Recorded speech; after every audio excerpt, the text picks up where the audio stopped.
Hey everybody, Mark Dawes here. Now, as you're probably aware, we're not pursuing this new physical intervention accreditation scheme that's coming into effect in April 2020. I've made a statement about that, it's on our website, and I've also followed that up with some videos explaining why we're not doing it and showing you the survey we undertook and the due diligence process we went through to come to that decision as to why we're not going to pursue this new accreditation. Now, in one of the videos, I made a comment, and that was that we could not see any major benefit in actually pursuing this accreditation, and that was another reason why we're not doing it. And I've had a few people come back to me and say, Mark, you're missing the point.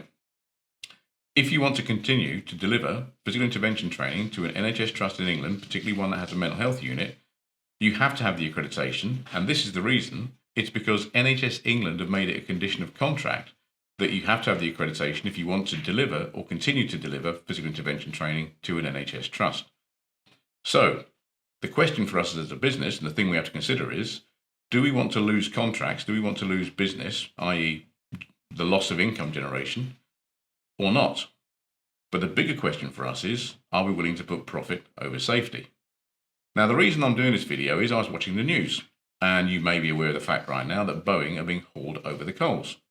They're being accused of producing flying coffins. They're being accused of bringing into service a 737 MAX 8 plane with design flaws that were concealed, deliberately concealed by Boeing with the aim of putting profit before safety. And the Senate committee now are looking into this in great depth, and Boeing's chairman has been hauled in front of them and he's having to answer some very difficult questions. So for me, do I want to be in a position in 1 year, 2 years, 10 years, whenever, or 20 years if I'm still around, having to answer questions as to why we were willing to water down a safe system of work, a system that we know works? Because when we work with our clients, we work with them to design systems that are fit for purpose for their place of work, and we work with their trainers and their staff and their managers to produce these systems, all based on risk assessments, all medically reviewed, all legally audited. But now, if we go for this accreditation, we would have to actually forego a lot of that process by eliminating techniques that this accreditation will not allow us to have, even though they may be legally justified as being necessary for the sake of getting the accreditation, which would allow us to deliver training and generate income for our business. In other words, we'd be allowed to put profit before safety.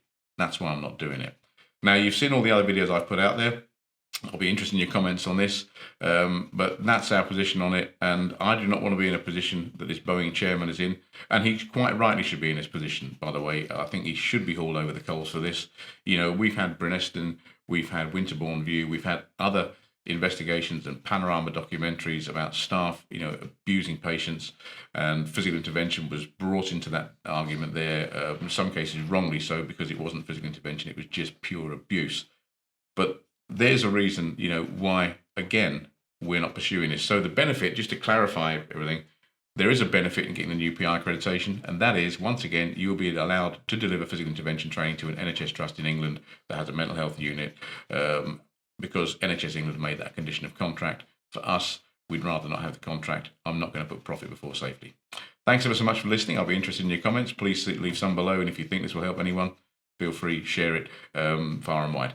Thanks ever so much, and I'll speak to you all soon.